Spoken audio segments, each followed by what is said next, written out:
They came without warning.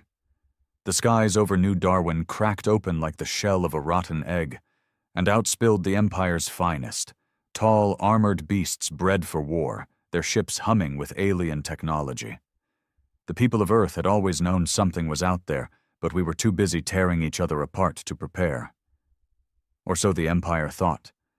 Their scouts had studied our wars, our history, our failures. They watched us kill each other in deserts and cities, slaughtering for oil, power, religion. They saw division, chaos, and weakness. What they didn't understand, what they never could, was that humans weren't weak because we fought. We were strong because we never stopped fighting. I was in the wreckage of Pittsburgh when the first wave hit.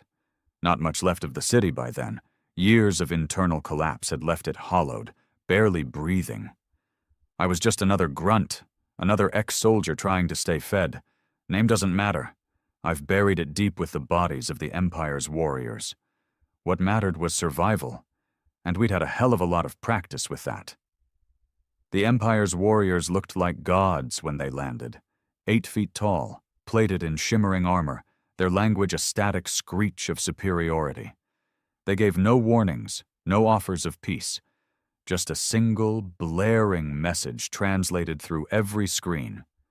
You are unfit to rule yourselves. Submit or be annihilated. Most governments bent the knee within hours. Cowards. They'd seen their people starving, nations crumbling, and thought submission meant survival. But the rest of us, the forgotten, the unwanted, the angry, knew better. We had no nations, no flags, no presidents left worth a damn. We had nothing to lose, and that made us dangerous. The resistance didn't start with a speech. It started with a shovel to an Empire soldier's throat. Some drunk in what used to be Detroit decided he wasn't going to kneel, and when he took one of those giants down with nothing but raw rage and rusted steel, something shifted. We saw it. We felt it. The fear started to bleed out of us, replaced by something sharper. Hate, maybe. Pride, definitely. Whatever it was, it spread like wildfire. They sent their best, their elite shock troopers into the worst parts of Earth, expecting us to beg. We laughed in their faces. I led a cell out of the ruins of Pennsylvania. 5 men, 2 women, all killers in some form or another. We didn't wear uniforms, didn't fly banners. Our weapons were stolen, broken, patched together with wire and duct tape. But we knew how to fight dirty. The Empire didn't. We set traps. We hunted in packs. They had drones. We had IEDs made from trash and fuel. They had armor. We had bullets laced with acid. They had strategy. We had rage. They called us insects. They called us diseased.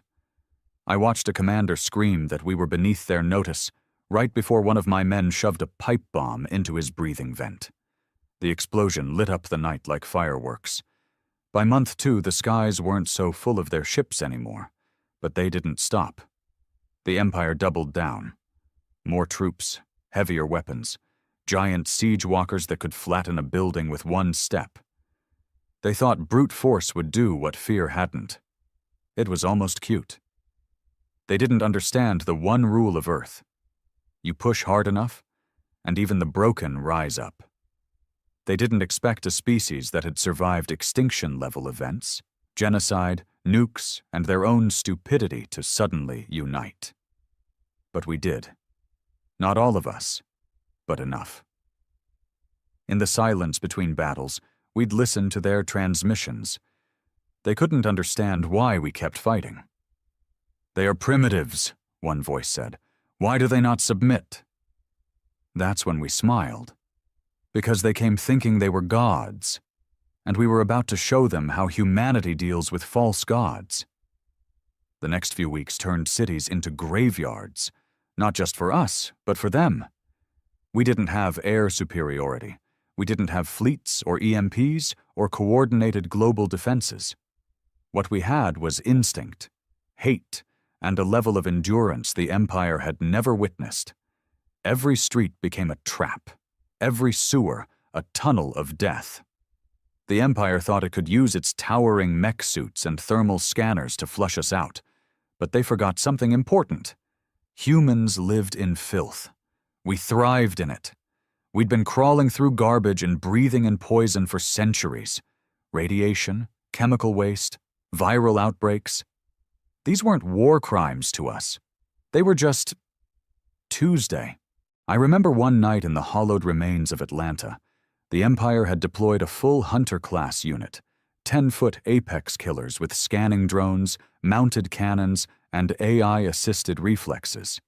They marched like death itself, tearing down buildings to root out resistance. We were down to 6, half-starved, out of ammo, morale hanging by a thread. But one of the kids in our group, some wiry mechanic from old Mexico, had rigged the entire subway line with enough C4 to vaporize a freight train. We waited until they entered the tunnel, then sealed the exits and lit the fuse. The blast thundered through the earth like a god's heartbeat. Rubble and metal, concrete and limbs, it all shot skyward in a plume of dust and fire. We found pieces of that Hunter unit scattered 2 blocks away. Their elite troopers, those arrogant, gene-edited bastards, were just meat once we took their toys away. But this wasn't just about traps or clever tricks. It became psychological. We started broadcasting messages over their own frequencies. Old human war songs, laughter, sometimes just the sounds of their own dying soldiers screaming. It broke them. You could hear the panic creeping into their voices during command calls. They started sending in their lower classes first, expendables, slaves from conquered planets. Their so-called empire of unity? Nothing but fear and control. And when those lower-class conscripts saw how we fought, some of them began defecting. I met one, name unpronounceable, looked like a walking jellyfish wrapped in armor. We called him Ribs because his chest looked like a cracked xylophone. He turned on his handlers during a skirmish, took 3 plasma bolts to the back to warn us of an ambush. He died grinning, a human expression he'd learned from us. The tide didn't turn all at once. It came in blood, sweat, and betrayal.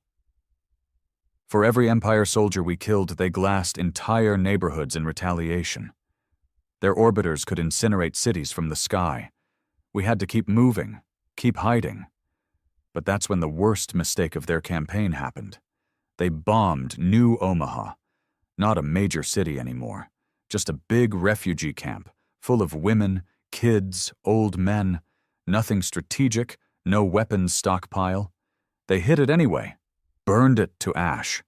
Live feed showed mothers clutching blackened babies, skin melting like candle wax. I watched it with a hand on my rifle, and something in me snapped. We weren't just resisting after that. We were hunting. You know that old saying about cornered animals? Humans are cornered animals with nuclear scars and thousands of years of hate in their bones. We don't fight fair. We fight to win. So we stopped playing defense, started taking the fight to them. My squad tripled in size in a week. Half were ex-cons, others were former military, and a few were just angry civilians who didn't care if they died as long as they took one of the bastards with them. We hit supply lines, sabotaged drop points, even managed to hijack one of their smaller ships. Piloting it was hell. It responded to neural input, not human controls, but we figured out how to crash it into one of their mobile command units. The explosion leveled 6 city blocks. Worth it. Every victory cost us, though. We didn't have medbays or stims. We had duct tape, alcohol, and pain. If someone lost a leg, they either bled out or learned to crawl. We buried our own in holes we dug with our bare hands. No speeches, just dirt and silence. But for every one of us who fell, 5 more rose in their place. It wasn't just the fighting. It was the cause. That mattered more than guns. Humans had spent decades feeling powerless, oppressed by their own governments, drowned in poverty, distracted by petty politics and fake wars. But now they had a real enemy, and nothing unites humanity faster than someone else trying to put a boot on our neck. The Empire tried to adapt, switched tactics. They started cloning some of our own soldiers, cheap imitations using human DNA scraped off battlefields. But clones don't have soul. They don't have rage. You could see it in their eyes, lifeless, empty, like machines wearing flesh. We slaughtered them without a second thought. Even the captured ones didn't beg for mercy. They just stood there, waiting for orders that never came. One of my men, Big Red, snapped when he saw a clone wearing his brother's face, gutted it with a serrated bayonet and didn't stop stabbing even after it stopped moving. We didn't judge him. Hell, we probably all would have done the same. By the 4th month, something unexpected happened. The Empire started pulling back. Not retreating, just hesitating. They'd underestimated us so badly at the start that now they didn't trust their own intel. Their supply chains stretched thin. Their morale cracked. Their commanders fought each other in hushed transmissions. We intercepted a message from one of their fleet captains saying, "The humans are infected with something. It's not disease, it's something worse. They don't fear us." Damn right we didn't. But fear's a funny thing. It shifts. We weren't fearless. We were just angry. That anger became something bigger than us. Across the planet, other cells were rising. China's underground coal cities lit up with guerrilla fighters. Africa's war-torn zones turned into war hubs. South America? They started launching their own counterattacks using ancient tech and black market gear.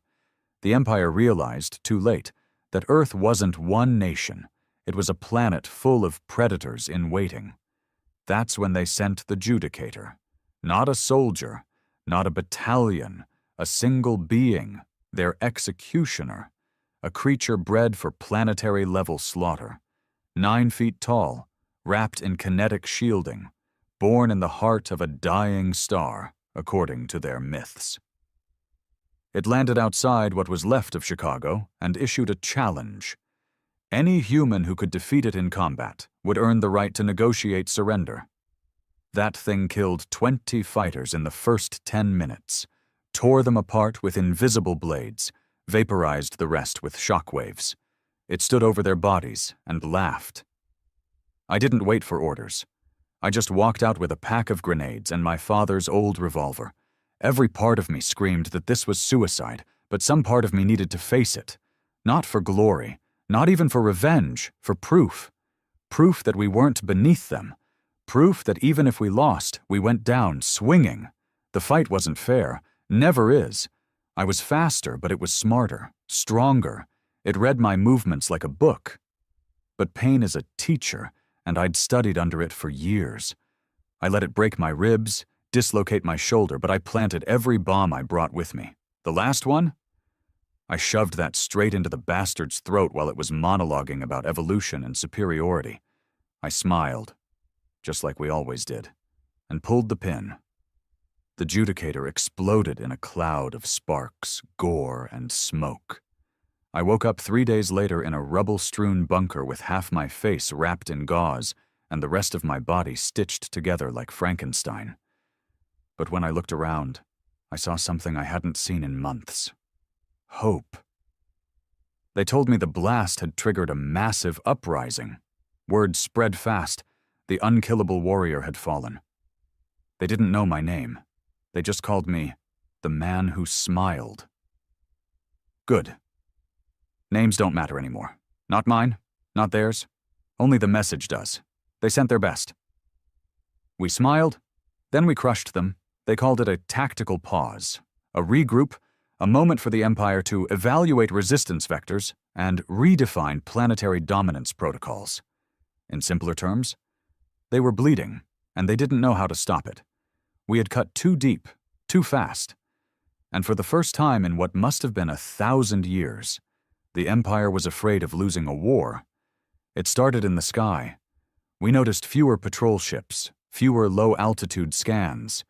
The drones, those buzzards that hovered day and night, started falling from the sky, either abandoned or malfunctioning. Whatever AI ran them must have started glitching. Or maybe even it couldn't process the madness Earth had become. We weren't just killing soldiers now. We were winning minds. Entire platoons were going rogue. Empire sympathizers who'd been installed in early stages were either hunted down or defecting. I got word from an old hacker in East Berlin that the Empire's communication grid had been breached by a 10-year-old using scavenged tech and rage as motivation. They hijacked the main propaganda stream and flooded it with footage from Omaha. The charred bodies, the screaming children, the ash-blown winds. They didn't blur it. Let the galaxy see who their so-called superior species really were. And something strange happened after that. Other planets started reaching out. Whispers, mostly. Garbled transmissions from enslaved species. Rebel signals in dead frequencies. At first we thought it was a trick, but one by one, they confirmed. Earth's resistance had lit a spark. The galaxy was watching and waiting. I should have felt pride, hope. Instead, all I felt was more anger. Because we weren't finished. The Empire still had its claws in our cities, its boot on the neck of half the population. Every time I closed my eyes, I saw that judicator laughing. I heard the buzz of alien ships and the cries of dying civilians. And I knew we hadn't hurt them enough. Not yet. So we started planning our next move. Not just to fight, but to end it. Permanently. We'd heard rumors of a central relay point, a massive command spire the Empire had erected in what used to be Colorado. The Rockies had been flattened during their initial descent, turned into slag and steel. That spire? It was the nerve center. All ground operations, all command feeds, all orbital drops came through it. Without that tower, their infrastructure would collapse like wet paper. Of course, it was suicide. They'd fortified it with everything. Automated defense grids, aerial drones, genetically engineered watchdogs that didn't need sleep, didn't feel pain, didn't bleed. No one had gotten close. Until we did. We didn't bring an army. Just 32 volunteers. Every one of them had lost everything. Parents, wives, kids, homes. Some had nothing left but their hatred, and that was more than enough. We spent weeks trekking across hostile ground, crawling through irradiated zones, dodging patrols. We used old mining tunnels, broken sewer lines, ancient smuggling routes. Sometimes we had to carve our own path, through mountain, flesh, and bone. It wasn't noble. We weren't heroes. We were just angry men with nothing left to break. Halfway there, we ran into a blockade, one of their heavy field units. Mechs, 12 stories tall, designed for siege warfare, not recon. But they spotted us anyway, opened fire with plasma mortars that turned rock into vapor. We lost 7. Just gone. 1 second there, next second scattered across the dirt like ash. We didn't cry, we didn't stop. We buried their gear and moved on.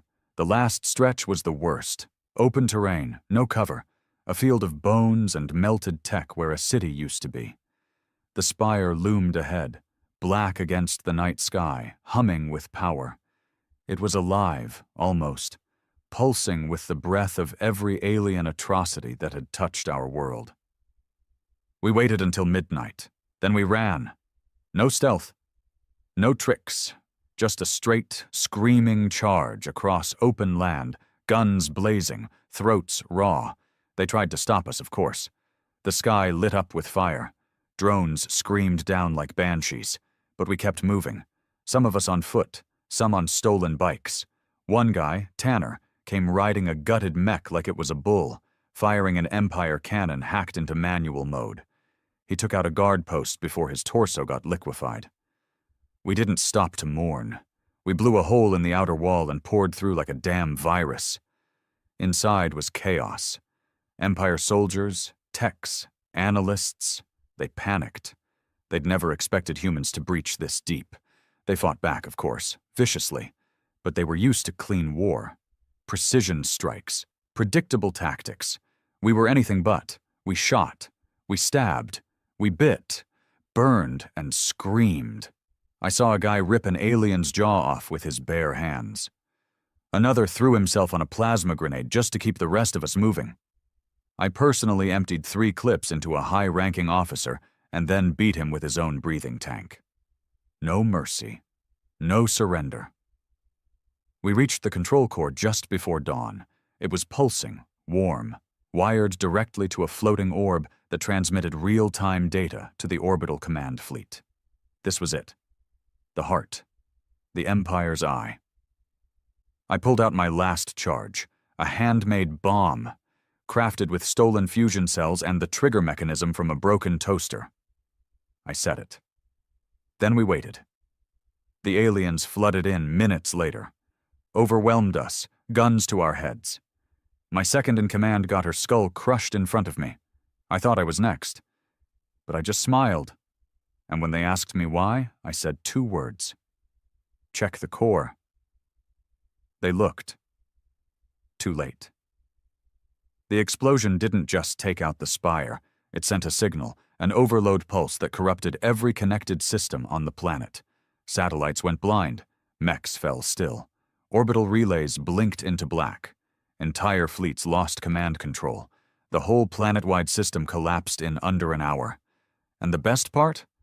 It wasn't just us. Simultaneous detonations hit in 10 other cities. Coordinated, global, guerrilla warfare taken to the level of surgical annihilation. We didn't just beat them. We humiliated them. By the time I crawled out of the rubble, half my ribs shattered and one eye blind, the sky was burning. Empire ships were crashing. Panicked troops were retreating. Some were even begging.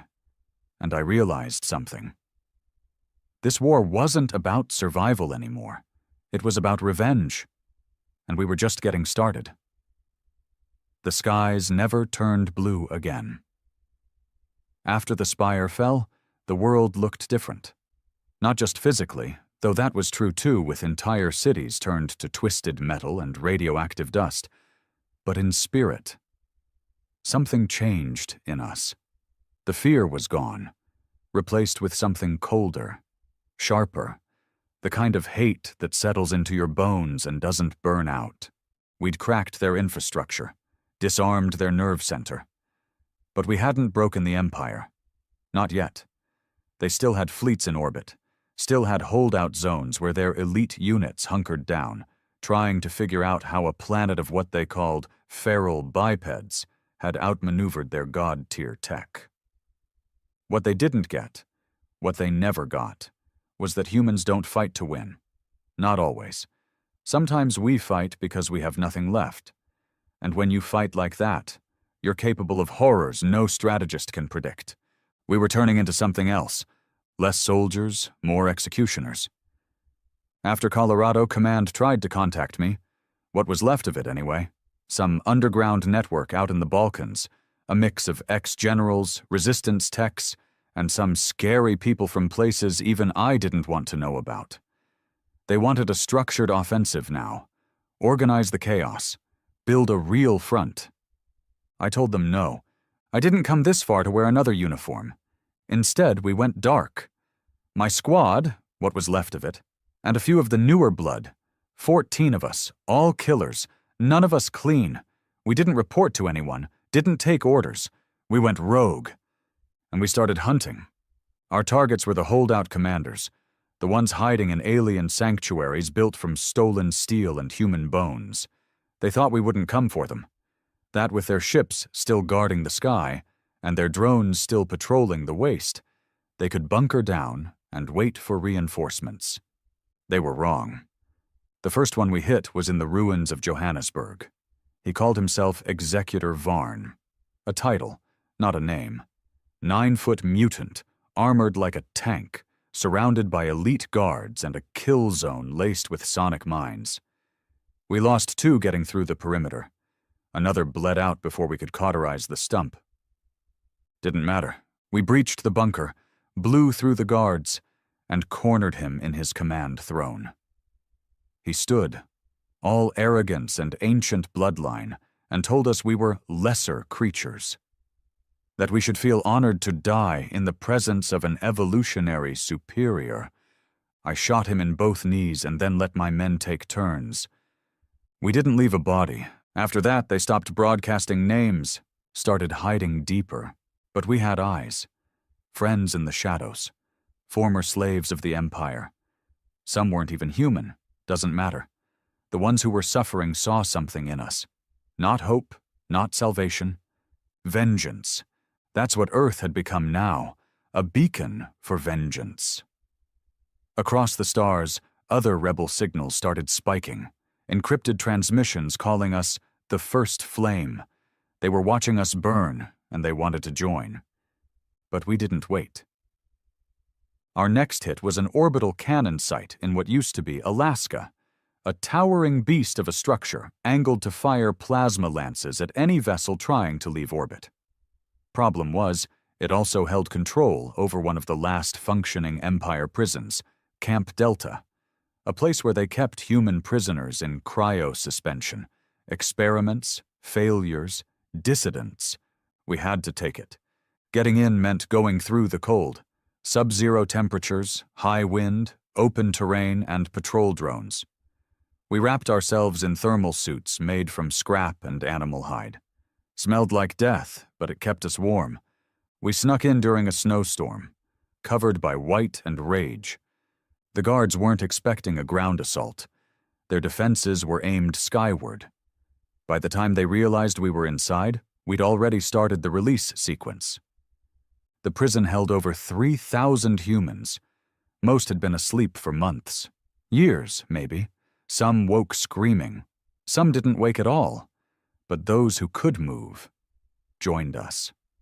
One man, bald, scarred, covered in old tattoos from a gang that didn't even exist anymore, walked up to me after we unshackled him. Didn't say a word. Just nodded. He killed 10 Empire soldiers that night with nothing but a rusted blade and spite.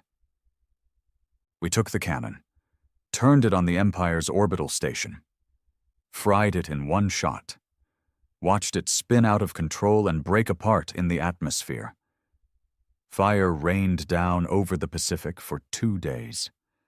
They stopped sending reinforcements after that. Not because they couldn't, because they were scared of what they'd find. By month 6, the Empire had lost 65% of their ground forces, 80% of their orbital support. Commanders were defecting, self-destructing, or vanishing without a trace. Some started broadcasting surrender requests, not to Earth's governments, but directly to the resistance. They wanted a deal. We gave them bullets. We found another judicator unit, this one stationed in a desert zone in South Asia. Same model as the first, same smug voice, same posturing, same arrogance. It issued a challenge, said it would grant mercy to our species if we could entertain it in battle. So we brought it children. Children who had watched their parents burn. Kids who couldn't speak because of what they'd seen. We gave them knives, and we stood back. The judicator didn't stand a chance. We didn't record it, didn't broadcast it. Some things aren't for propaganda. Some things are just for the dirt. You'd think that would be enough. But it never is. Revenge feeds on itself. The more you burn, the colder your soul becomes. We were winning, crushing them. But somewhere in that fire, we'd lost something.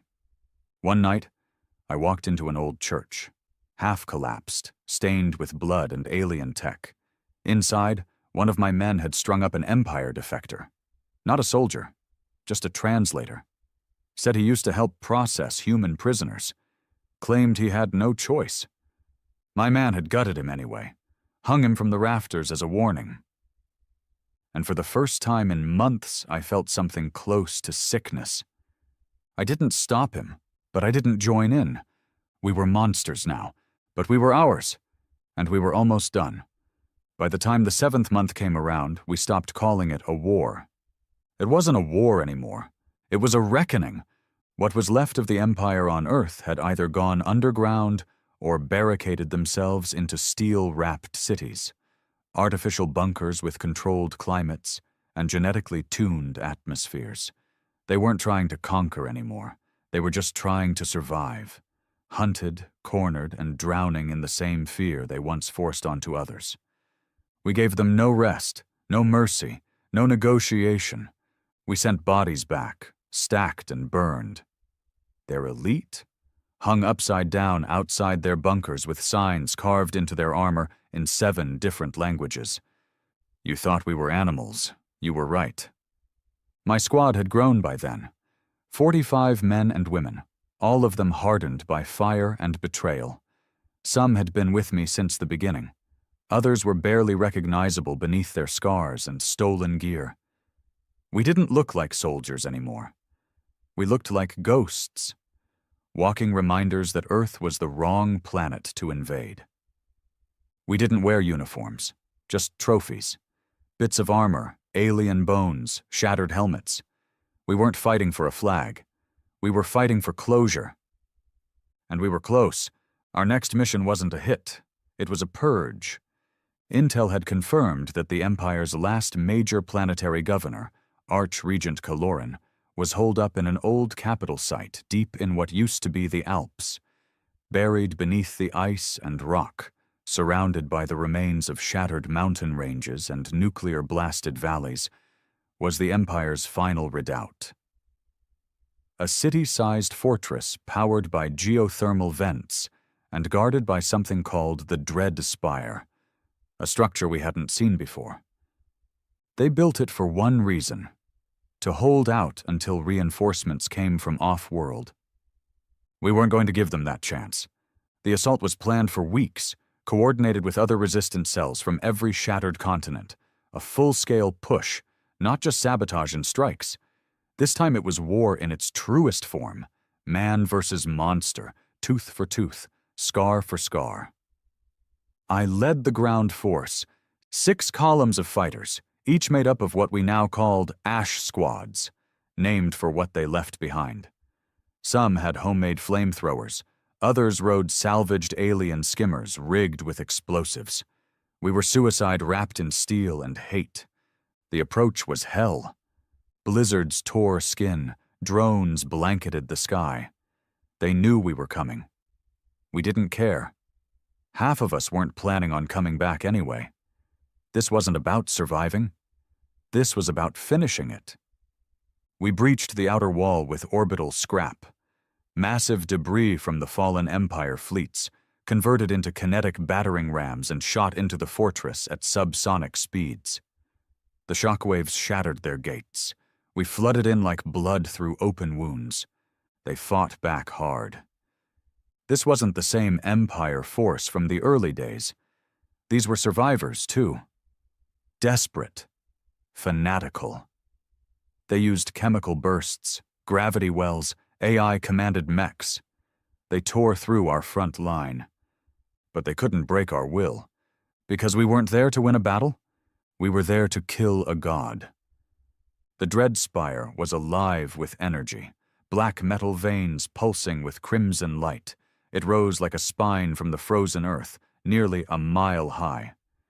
At its peak, we were told, the Archregent waited. Not in fear, in arrogance. They still thought themselves untouchable. That was their final mistake. We fought through floor after floor, each one filled with traps, monsters, and abominations. Half-bred Empire warriors fused with tech and madness. I lost 11 men on the lower levels alone. One of them, Thorn, was burned alive trying to disable a field generator. He screamed the whole time and begged us not to stop him.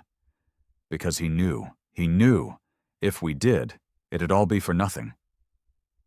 So we kept moving. The climb up the spire was a massacre. Each level darker, hotter, soaked in the stink of fear and death. Empire soldiers weren't defending anymore. They were hiding, praying. Some even tried to surrender. We shot them anyway. We were past forgiveness, past diplomacy. There was only judgment. At the summit, we found the Archregent. He was tall, regal, dressed in ceremonial armor laced with nanofibers and etched with gold.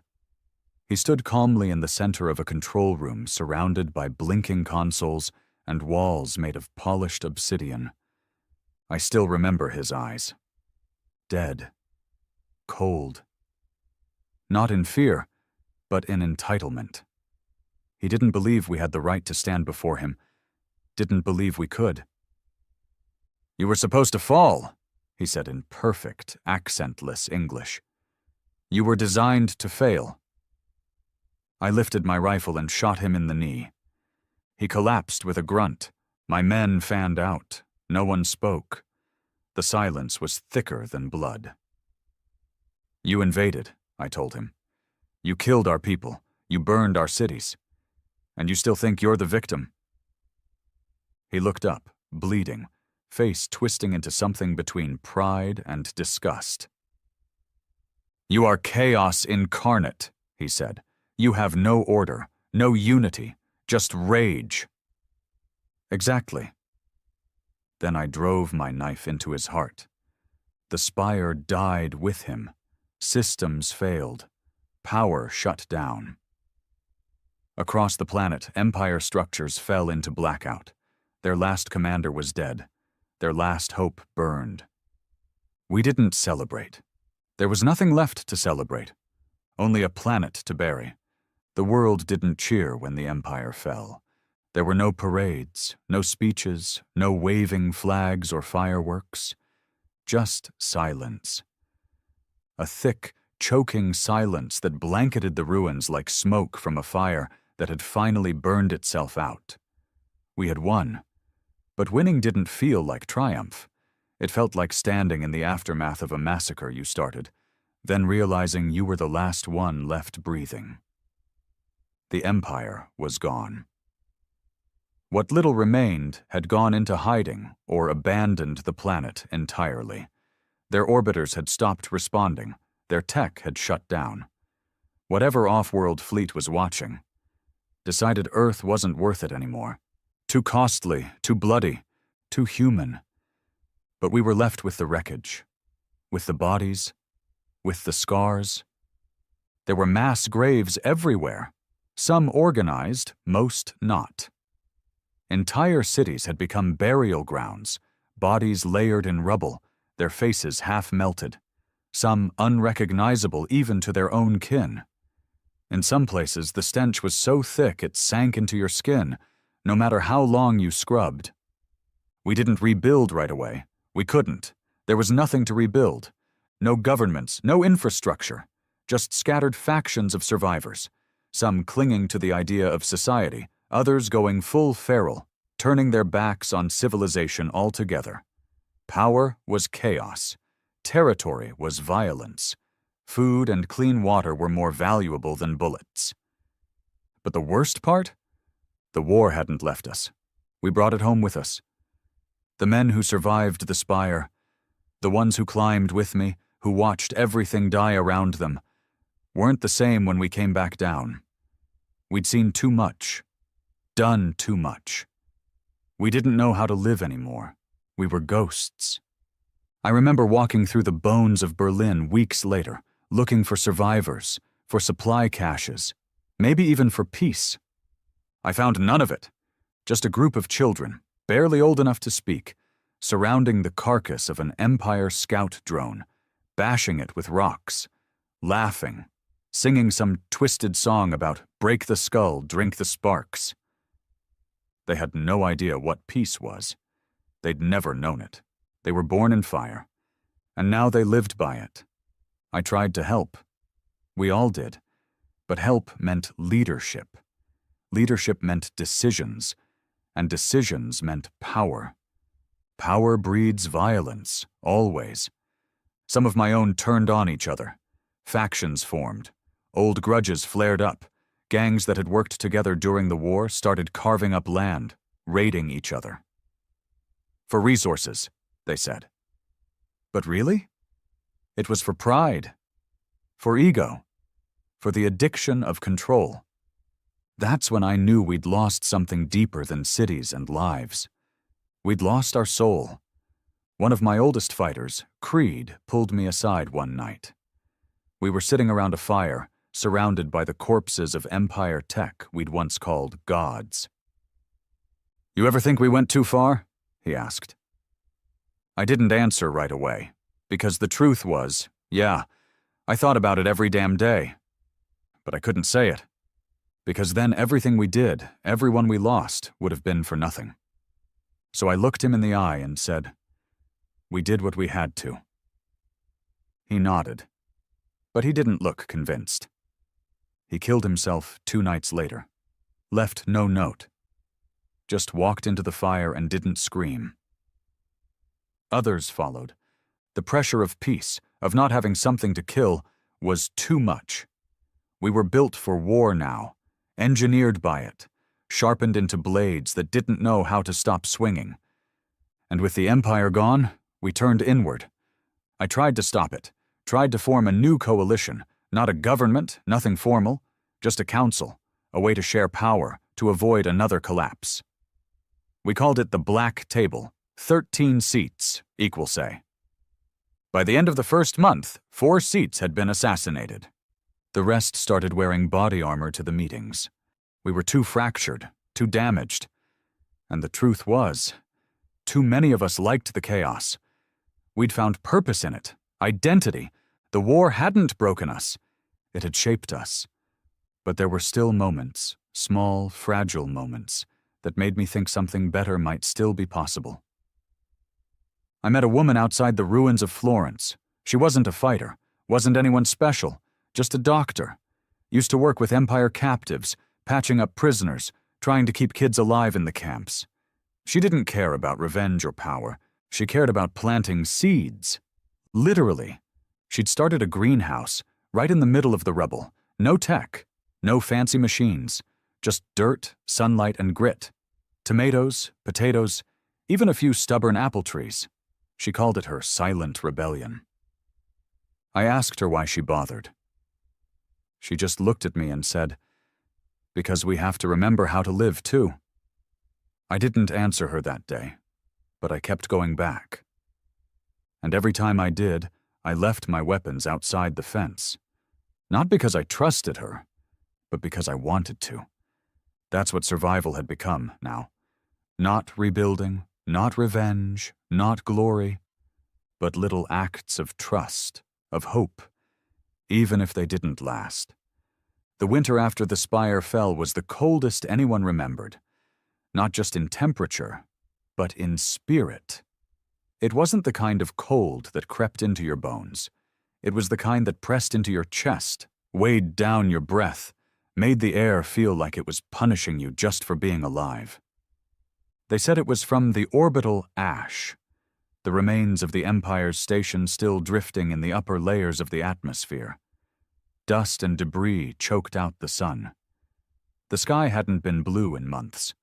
Everything was gray, the kind of dull, lifeless gray that made it feel like the world had just stopped caring. We had become a species of survivors. That sounds noble. It wasn't. Most days I'd wake up and wonder if I was going to have to kill someone, not for ideology or strategy, but because they'd stolen food, or medicine, or shot someone's brother. Humanity had splintered into micro-kingdoms, warbands, cults, ragged towns wrapped in barbed wire and paranoia. Trust was a currency more expensive than water. I tried to stay out of it. After the Black Table collapsed, I walked away from leadership, let them fight over the scraps. My war was over, or so I told myself. I spent most of my days outside the old Florence ruins, working with the woman who planted the greenhouse. Her name was Marion. She never told me her last name, and I never asked. We had an unspoken agreement. No pasts, no lies, no stories unless you were drunk or bleeding. She showed me how to care for soil again, how to look after fragile things. At first I was garbage at it. My hands were too rough. I broke stems just by brushing them.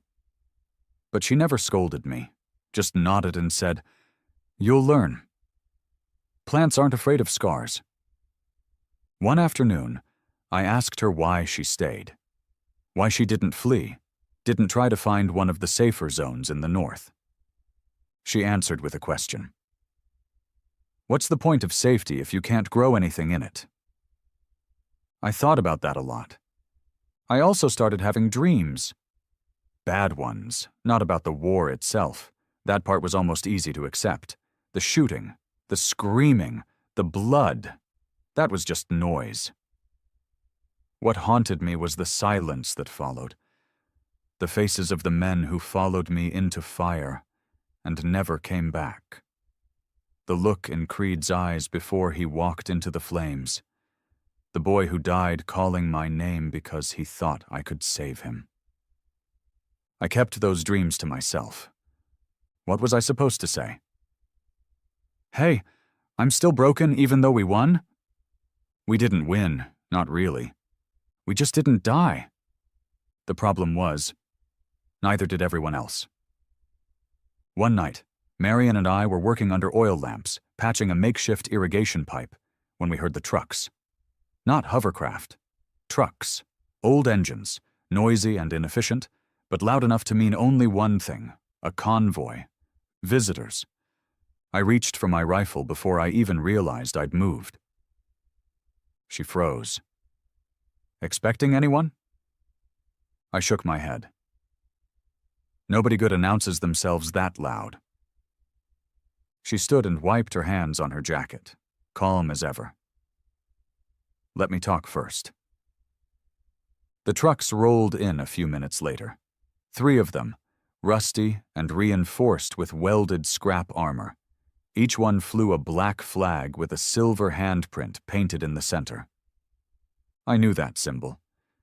The Iron Flock, a splinter faction from the Black Table days, ex-military types mixed with scavenger gangs, half religious, half mad. Believed that Earth's survival was divine punishment, and that only through discipline and purging could we become worthy of the planet we'd taken back. Fanatics! The lead truck stopped 20 yards from the greenhouse. 6 men stepped out. One of them wore a long coat made of stitched-together Empire banners, their symbols scratched out. He smiled like he owned the place. "Peaceful day," he said. "Depends on the visitor," Marion replied, hands visible. He tilted his head, studying her like a scientist studies a rat. "We've heard of this place," he said. "The garden, the healing." His voice dripped with condescension. "We want to offer protection." I stepped forward. "Didn't realize we asked." He turned to me, and I saw the recognition hit his eyes. Not my name, not my face, just the way I stood. The kind of man who didn't bluff. "You were at the spire," he said, voice tightening. "One of the butchers." I didn't correct him. He smiled wider. "Even better." I kept my finger near the trigger. "You're not welcome here." "We can help," he said. "The flock is growing. We've got doctors, power sources, military-grade medicine. All we ask is compliance. Join us. Follow the code. Purge the unworthy." "And who decides who's unworthy?" His grin turned into a sneer. "People like you." I stepped forward. He didn't flinch, not at first, but the men behind him started to shift. They weren't expecting resistance, not here, not from a place that grew tomatoes and patched up broken bones. I let that tension hang in the air like the smell of gunpowder. Then Marion said, "You step foot past that fence, you'll be fertilizer." He looked at her, blinked, then laughed. It wasn't genuine, it was brittle. False. "We'll be back," he said, retreating without turning his back. "And you'll be begging for us when the scorchers arrive." "Let them come," I replied. The trucks left. I didn't lower my rifle for a long time. That night, Marion sat with me under the stars, or what passed for them. We didn't talk, didn't need to. Just passed a bottle back and forth and listened to the wind cut through broken buildings.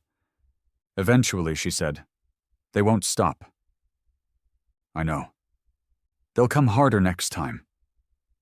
I nodded, and then she asked something I wasn't ready for.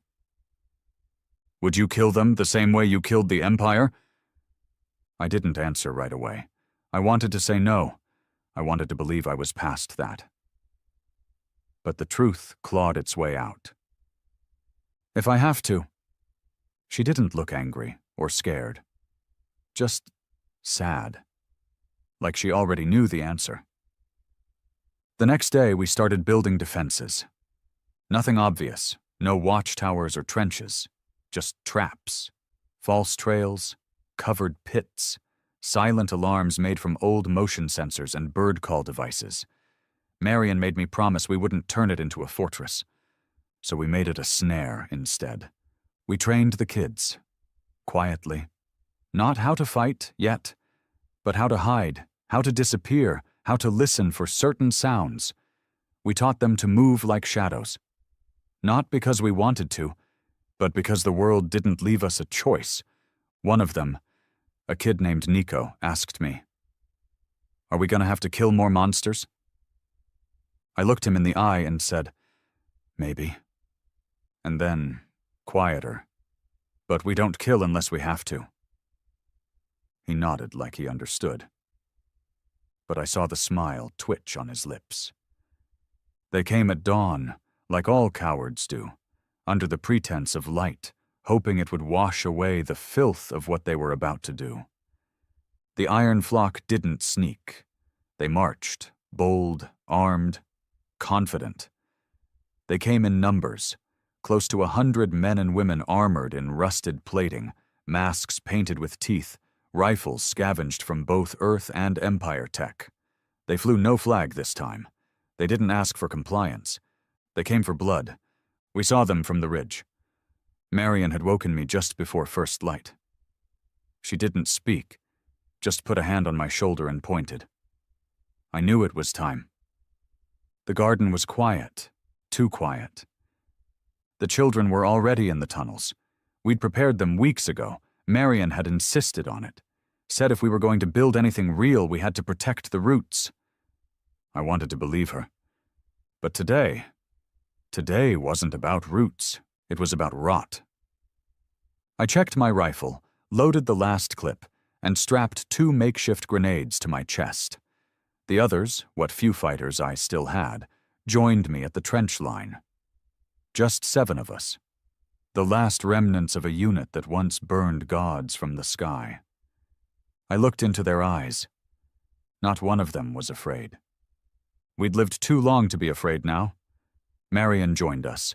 She wore no armor, no gun, just a coat and a steel gaze. I told her to stay in the tunnels. She refused. "If I run now," she said, "they win more than just land." I wanted to argue, but there was no point. Some people weren't meant to hide, not anymore.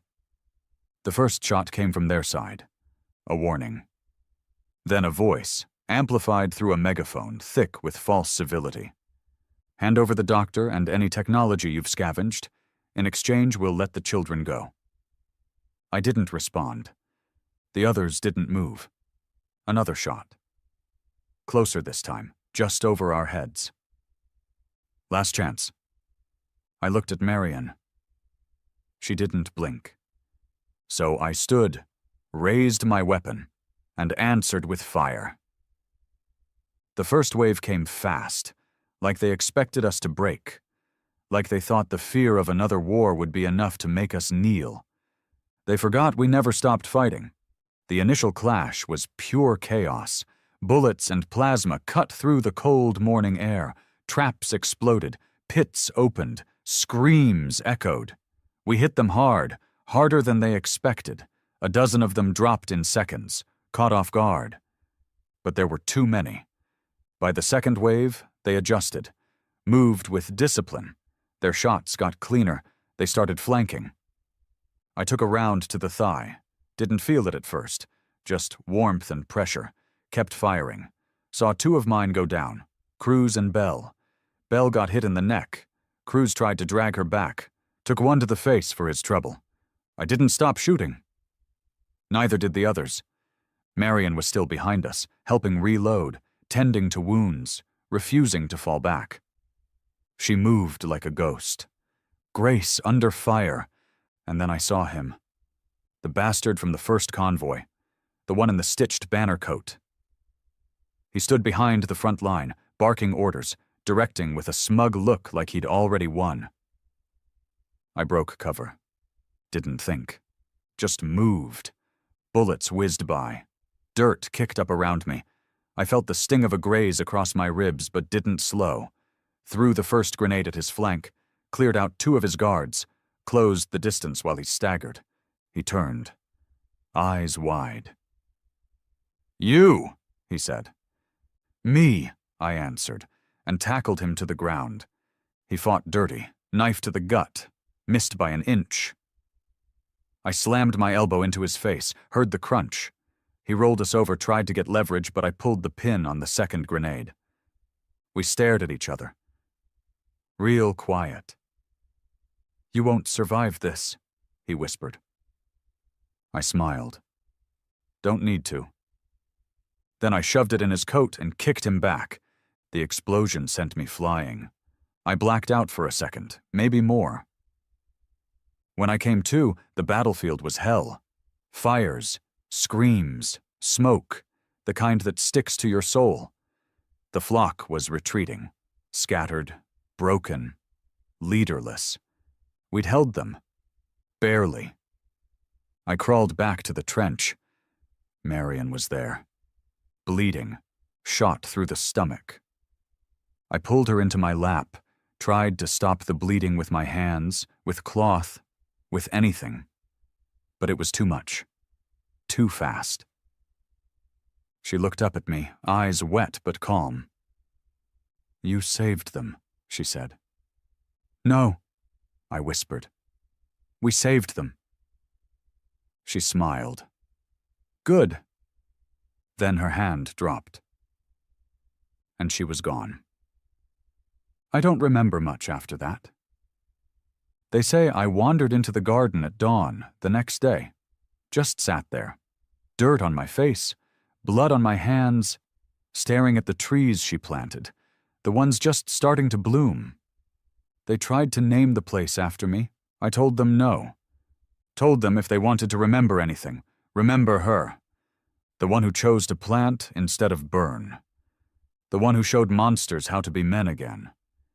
The years blurred together like rain on glass. No more calendars. No more clocks ticking in unison.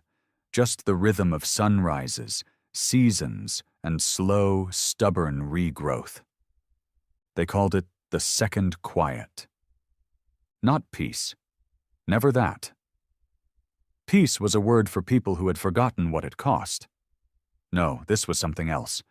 A stretch of time where the guns stopped echoing, the fires stopped spreading, and the dead finally outnumbered the killers. I lived through it. Didn't expect to. Didn't even want to. Not at first.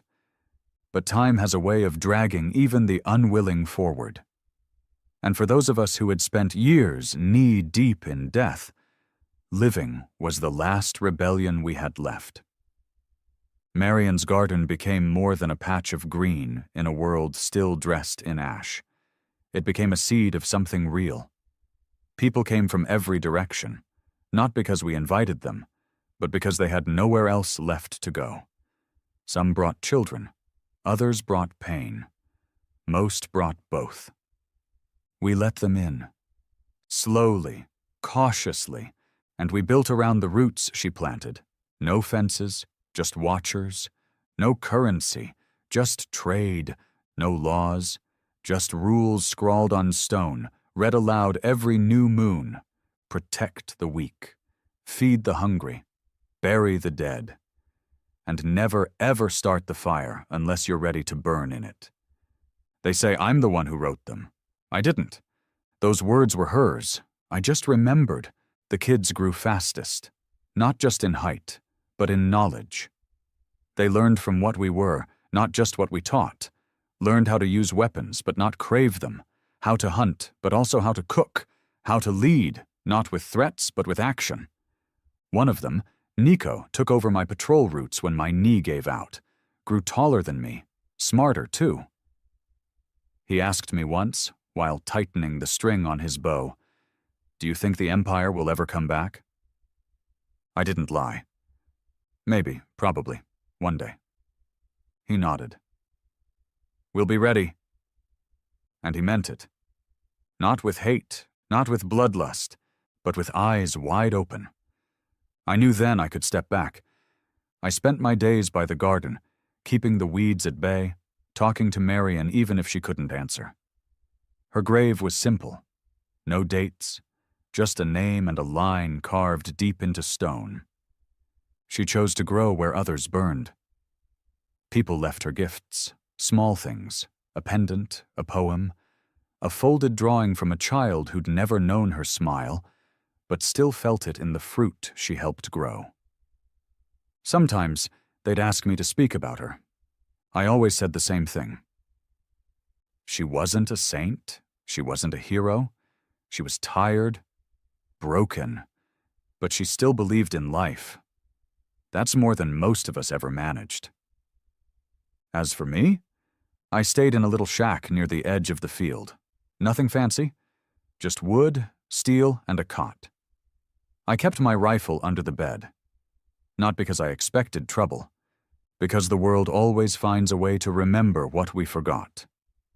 And when it does, someone has to stand first. Even now, I dream of the spire, of the screams, the blood, the moments I let rage become God. But sometimes I dream of her, in the garden, laughing, washing dirt from her fingers, telling me that the world is cruel, yes, but only when we forget how to make it kind. I wake up cold after those dreams. Not afraid, just aware of how close we came, of how far we still have to go. The settlement grew, became something people whispered about on the trade routes. They called it Marian's Field, said the crops grew better there, said it was blessed. It wasn't. It was just watered with enough blood to make the soil remember. Still, I kept walking the borders, kept listening for engines in the distance, kept teaching the kids how to see shadows before they moved. One night Nico came to me, jaw tight, fists shaking. "We caught someone," he said. I followed him. They had a prisoner, young, scared, wearing armor shaped from old Empire tech. Said he came from a bunker that survived the purge, said they'd rebuilt, said more were coming. He wasn't lying. You can smell lies. This kid stank of truth. The council, if you could call it that, wanted to exile him. Some wanted to kill him. I sat with him, asked him why he came. He looked me in the eyes and said, because I wanted to see if the stories were real, that the butcher of the spire became a farmer. I didn't answer. Not for a while. Just stared out the window at the garden she left behind. Then I looked back at him and said, "No." The butcher died when she did. The rest of us are just trying not to wake him up again. He stayed. Earned his place. Still jumps at thunder. Still flinches when someone raises their voice. But he plants the straightest rows I've ever seen. Time kept moving. My hands grew slower. My eyes dimmer, my body older. But the fire stayed. Just quiet now, like coals waiting for a spark. They'll come again one day, not the flock, not scavengers. Something bigger, stronger, maybe not aliens, maybe not outsiders. Maybe it'll be us, all over again, because war doesn't die. It sleeps, and the only thing that stops it from waking up again is a generation willing to build something louder than hate. That's why I stayed. Not because I had to, but because someone has to remember. Someone has to bury the old gods in silence and teach the children how to grow with their hands, not their fists.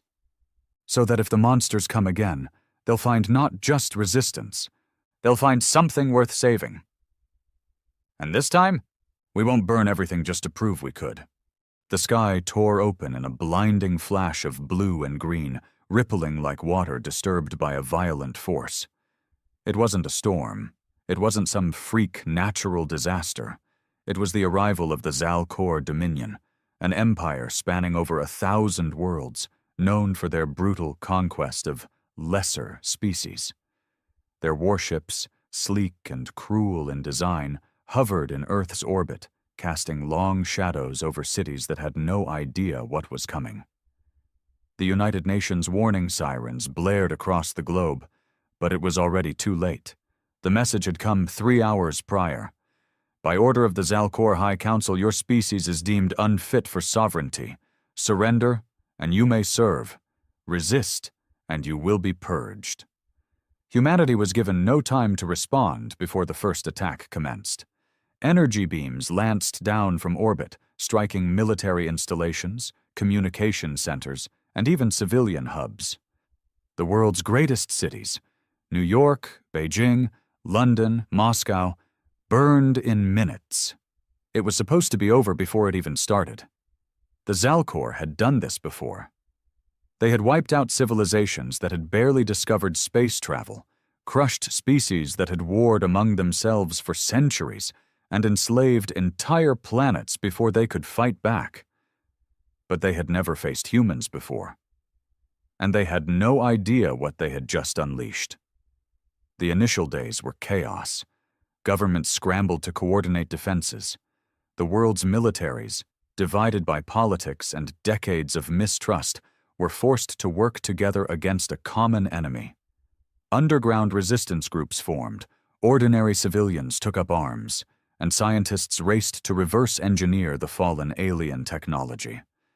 And then, something terrifying happened. The Zalcor expected submission. They expected fear. Instead, they got rage.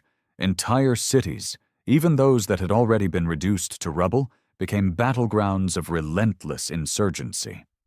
The Zalcor were used to swift victories, but on Earth, every street, every ruined building, every dark alley became a death trap.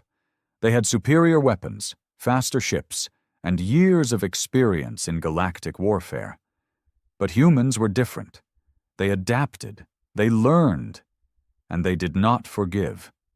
A Zalcor warlord once remarked that humans fought like animals backed into a corner. He was wrong. Humans fought like creatures that had spent their entire history perfecting war. The real turning point came when the first Zalcor dreadnought fell. It wasn't taken down by a rival fleet. It wasn't sabotaged by another empire. No, humanity, the so-called lesser species, brought it down with nothing more than stolen alien tech, modified with terrifying efficiency. They reverse-engineered Zalcor energy weapons and strapped them onto their primitive jets.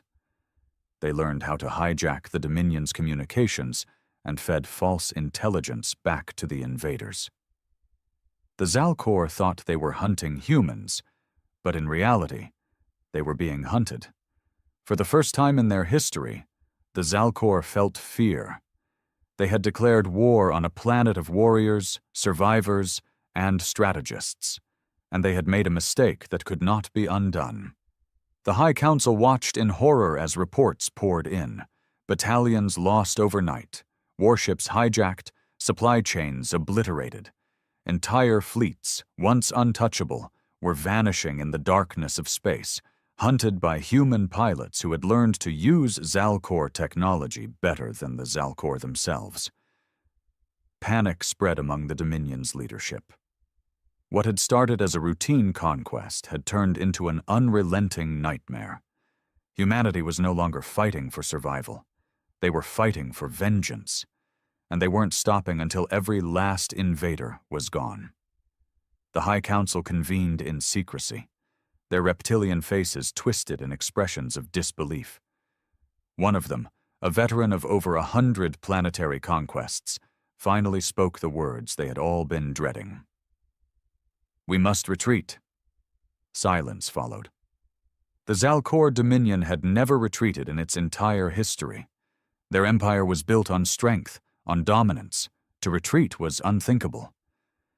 But then another voice, filled with something dangerously close to fear, answered. "If we don't, We won't have an empire left. And so, for the first time, the Zalcor did what they had never done before. They ran. They abandoned Earth, their mighty warships limping away like wounded beasts, their once invincible army shattered by a species they had considered weak.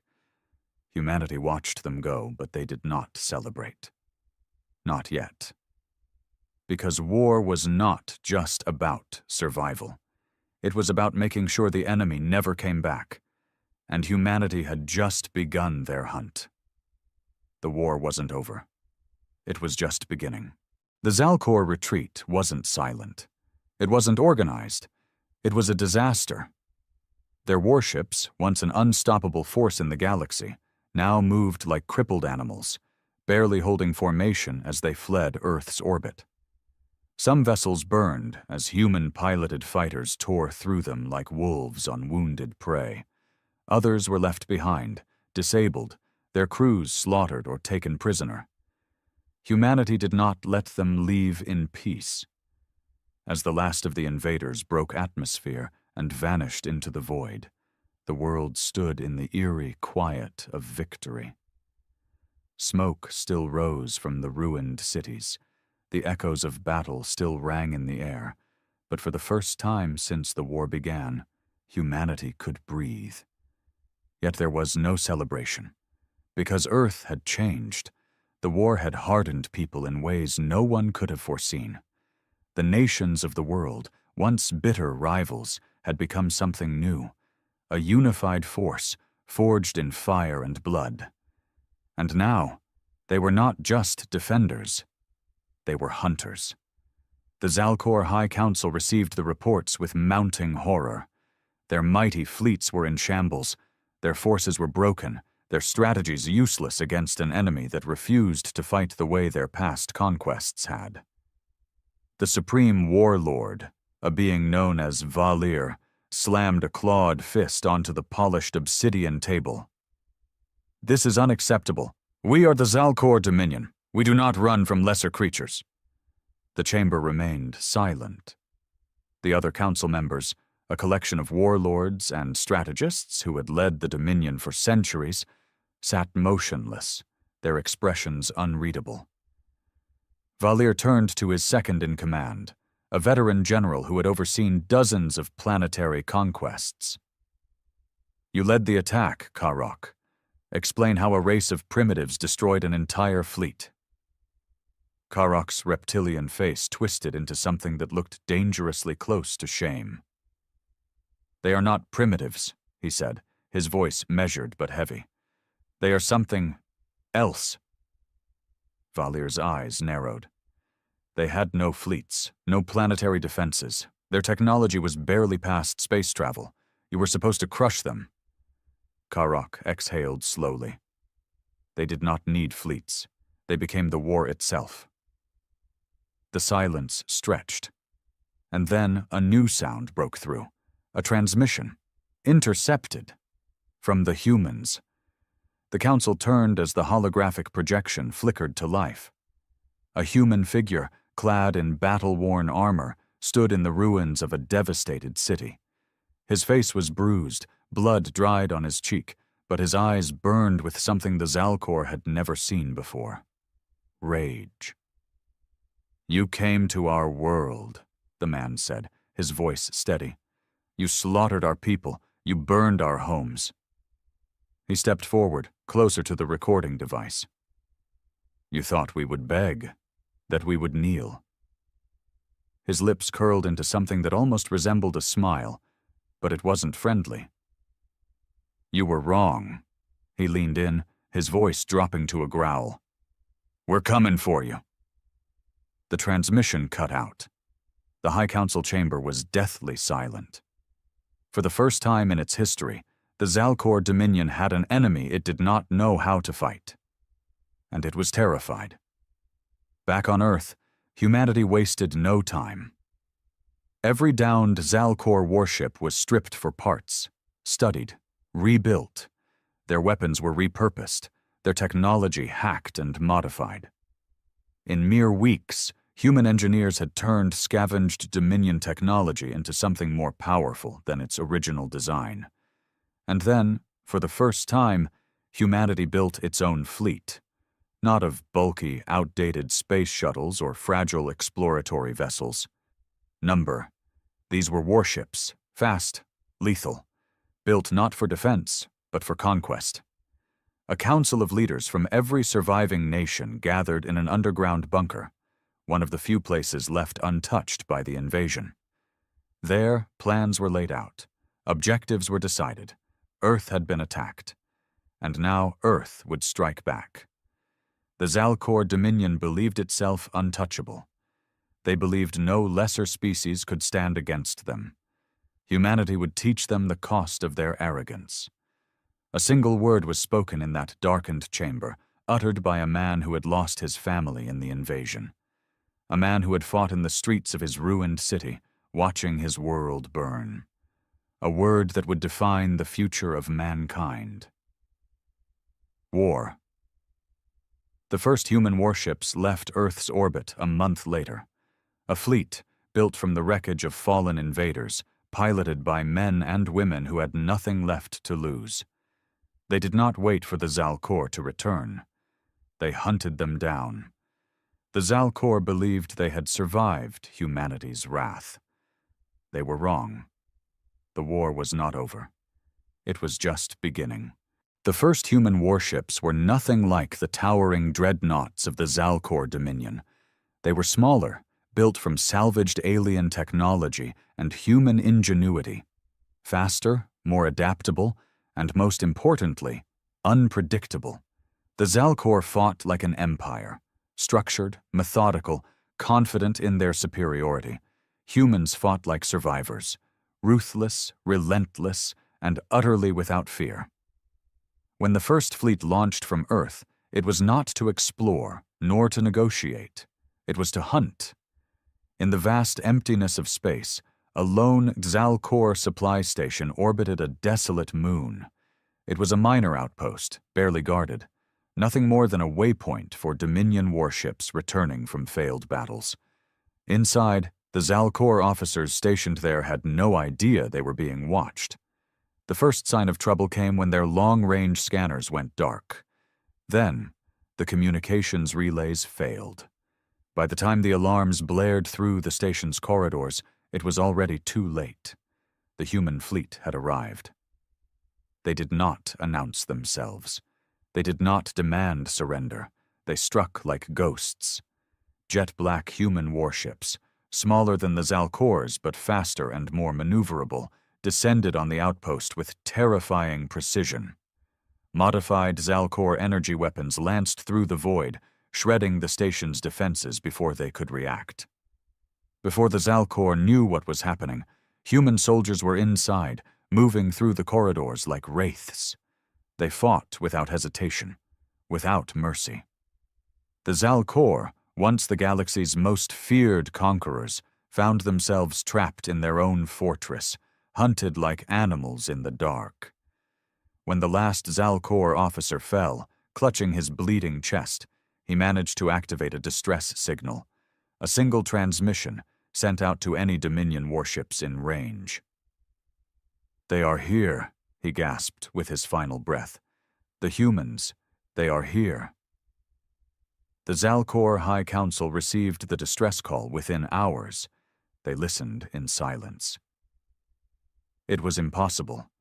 No species had ever dared attack Dominion space before. No species had ever survived long enough to try. But the humans had done more than survive. They were winning. The reports only grew worse. Supply lines disrupted, patrol fleets ambushed, strategic outposts going dark one by one, leaving only silence and wreckage behind.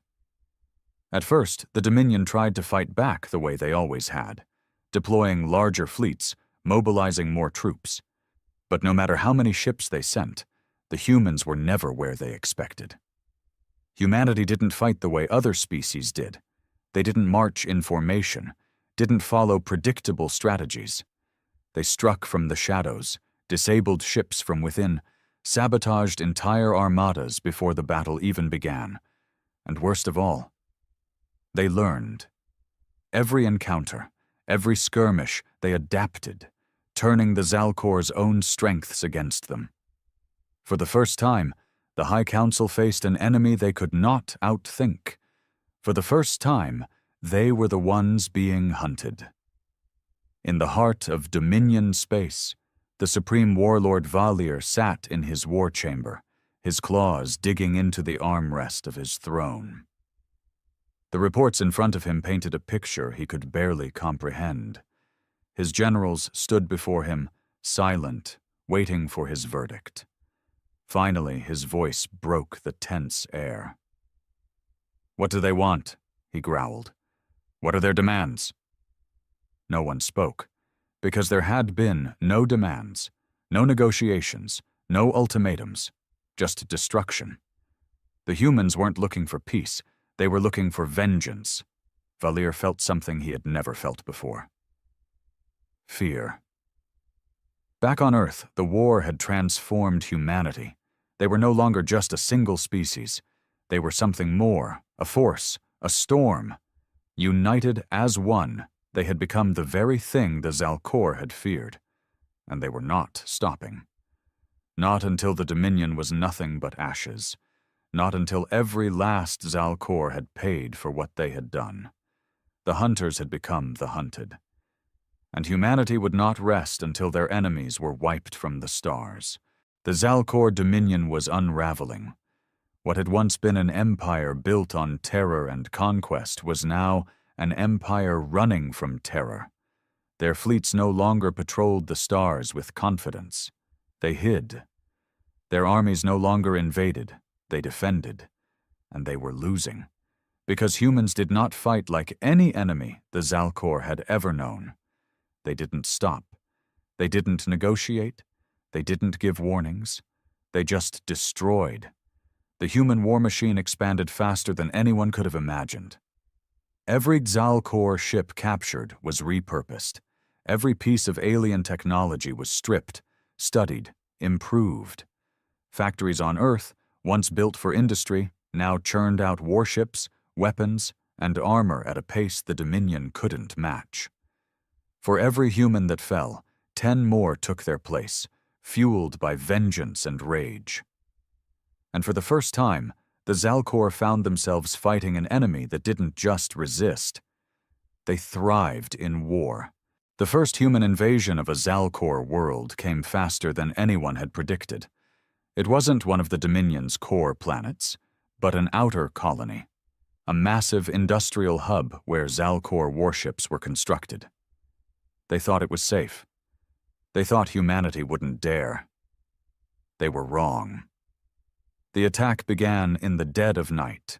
Orbital defenses that had stood for centuries were obliterated in minutes. Human drop pods rained from the sky, and before the Zalkor could even sound the alarm, their streets were flooded with human soldiers. The fighting was brutal. The Zalkor had spent millennia conquering planets, but they had never defended one before. They didn't know how. They weren't prepared for the way humans fought, not with honor, not with rules, but with the sole purpose of annihilation. Within 3 days, the colony fell. It wasn't just conquered, it was erased. Humanity left nothing standing. The war had started with Earth's cities burning. Now it was the Dominion's turn to burn. The news of the colony's fall reached the Zalkor High Council in mere hours. Panic spread like wildfire. Never, not once in their history, had an enemy taken one of their planets, and yet here they were, losing. The council chamber erupted into chaos, warlords shouting over one another, desperate for a strategy, any strategy, to stop the nightmare that was humanity. "They cannot be bargained with," one shouted.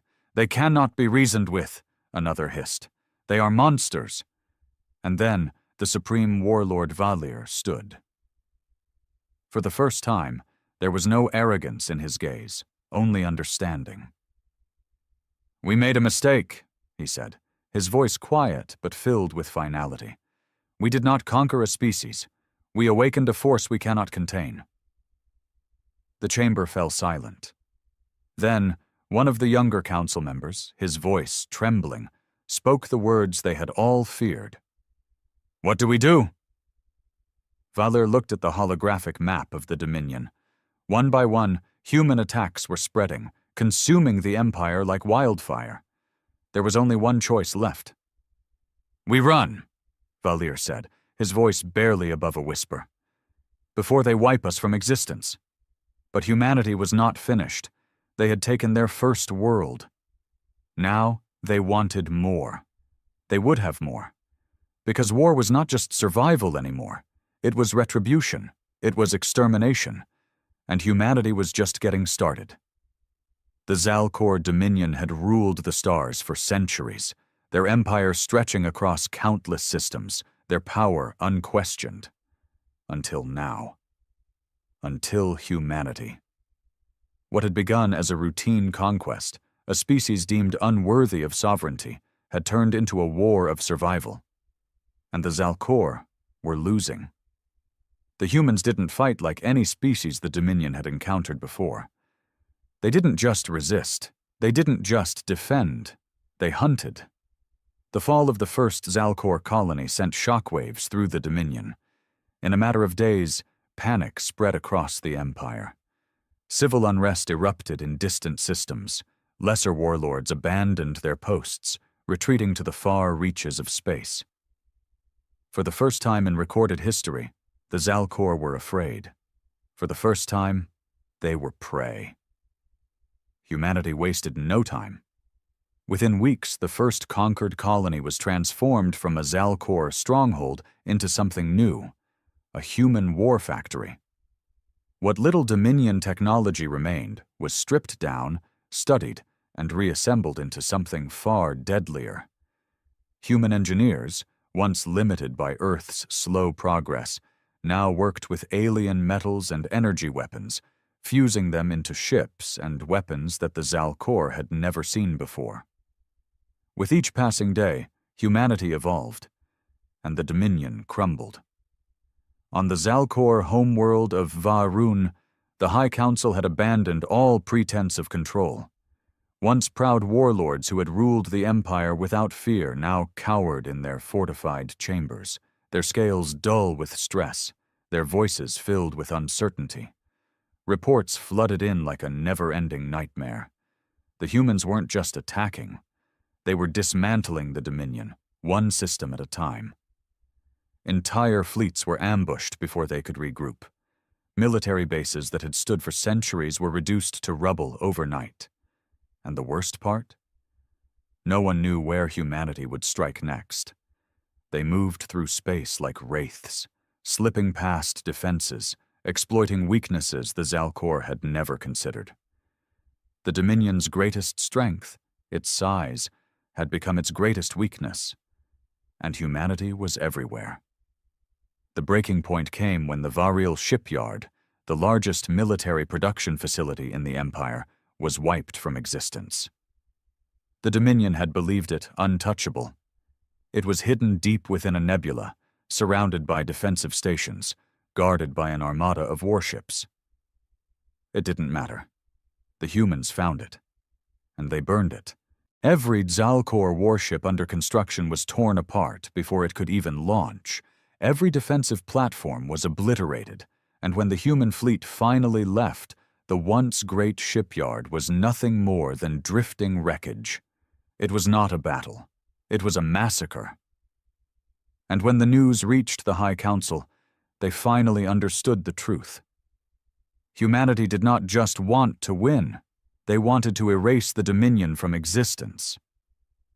The Supreme Warlord Valir stood in silence as the reports played before him. He had ruled for decades. He had conquered hundreds of worlds. He had never known fear until now, because he knew what was coming next. He had seen what humanity was capable of, and he knew, without question, that they would not stop. Not until every last Zalcor was dead. Not until the Dominion was nothing but a memory. Not until the hunters had finished their hunt. Back on Earth, the final phase of the war was being prepared. Humanity had conquered its first alien world. Then another, and another, but it was not enough. Now they set their sights on Va'ruun, the heart of the Dominion, the place where it had all begun. The humans had waited long enough. It was time to end this war, not with surrender, not with peace, but with annihilation. The sky above Va'ruun, the Zalcor homeworld, darkened with the arrival of an enemy that should not have existed. Humanity had come. For the first time in their long history, the Zalcor saw an invasion fleet that did not belong to them. Massive human warships, once built from the wreckage of fallen Zalcor vessels, now moved in perfect formation, sleek and deadly. They bristled with energy weapons, modified, enhanced, and deadlier than they had ever been in Zalcor hands. From orbit, thousands of human drop pods rained down like falling stars, streaking through the atmosphere with terrifying precision. This was not a war. This was the execution of an empire. On the surface, Supreme Warlord Valir stood on the balcony of the Imperial Citadel, staring up at the sky as it burned. His homeworld, the heart of the Dominion, the birthplace of his people. And soon, it would be nothing but ash. He turned to his war council, what remained of them. Some had already fled. Others had taken their own lives rather than face what was coming. The rest stood frozen, their reptilian faces etched with something that should never have been possible. Terror. "We cannot surrender," one of them rasped, his claws digging into the metal table. "We must fight to the last breath." Valir said nothing, because he knew the truth. They had already lost. The humans were not here to accept surrender. They were here to finish what the Dominion had started. The first explosions ripped through the Zalcor capital minutes later. Human strike teams moved with terrifying efficiency, cutting through the streets, clearing every building, every bunker, every last pocket of resistance. They fought without hesitation, without remorse, without mercy. They had not forgotten what had happened to their home, and they had no intention of letting the Zalcor keep theirs. The Imperial Citadel was the last to fall. Valir stood in the throne room, his war armor gleaming under the dim red lights.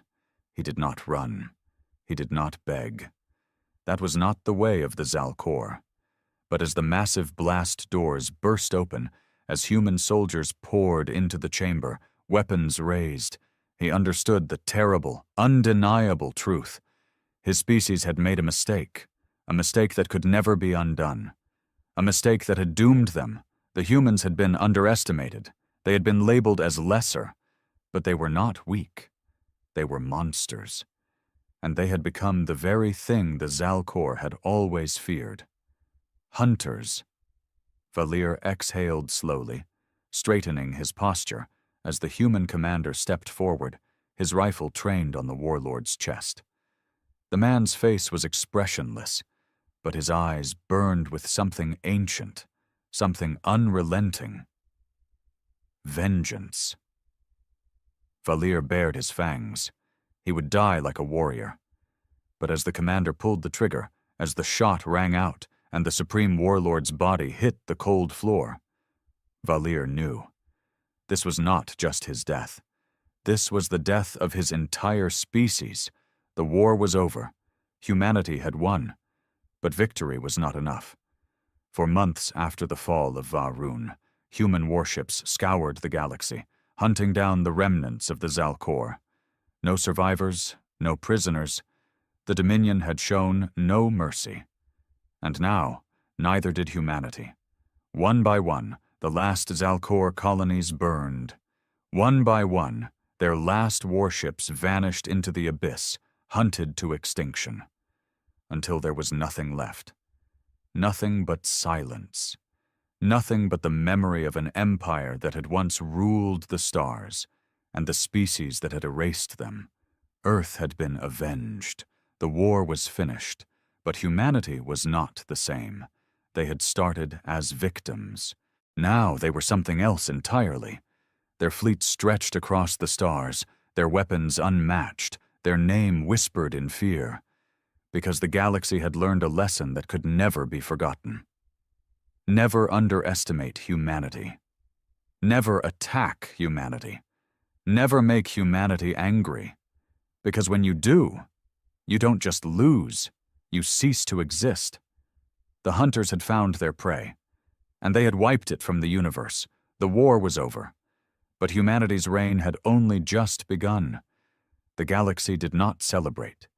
There were no victory parades, no songs of triumph. There was only silence.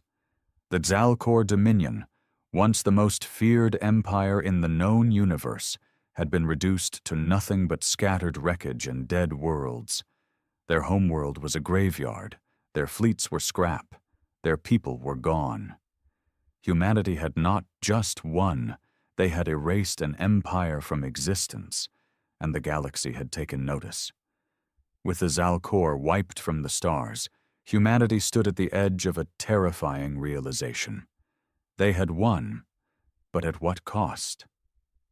Earth still bore the scars of invasion. Cities lay in ruins. Millions of lives had been lost, and for every human who had fought in the war, something deeper had changed. They had become what they swore they never would be: conquerors. The first fleets returned home to celebrations, but the cheering did not last long. For every soldier who stepped off the transport ships, there was a hollow look in their eyes. They had not just fought for survival. They had hunted. They had exterminated. They had shown no mercy. And the worst part? They liked it. For the first time, humanity had tasted absolute power, and they knew the galaxy would never look at them the same way again. The rest of the galaxy had watched the war unfold with silent horror. Dozens of alien civilizations, some once fearful of the Zalcor, others neutral, had witnessed a species rise from the brink of destruction and become something far worse. A meeting was called. The Council of the Stars, a coalition of the most advanced species in the universe, gathered in a secret chamber deep within the neutral world of Juntar. They had seen empires rise and fall before. They had watched species come and go. But never had they seen a species like humanity. A race that could take their greatest weakness, being technologically behind, and turn it into their most lethal strength. A race that had adapted to war at an unnatural speed. A race that had wiped out the Zalcor so completely that not even their name would survive in the stars. And now, the Council had to make a decision. Would humanity be allowed to join them, or would they be declared too dangerous to exist? The debates lasted for days, but the conclusion was the same. They were afraid, not of what humanity had done, but of what humanity could do next. Back on Earth, the leaders of the newly united human government stood in the ruins of what was once the United Nations building. The war had changed everything. Humanity was no longer just a planet-bound species. They had fleets, weapons, and a reputation that stretched across the stars. The Zalcor had fallen, and now the entire galaxy was watching. Some whispered in fear, others whispered in opportunity, because for the first time, humanity was no longer just a species.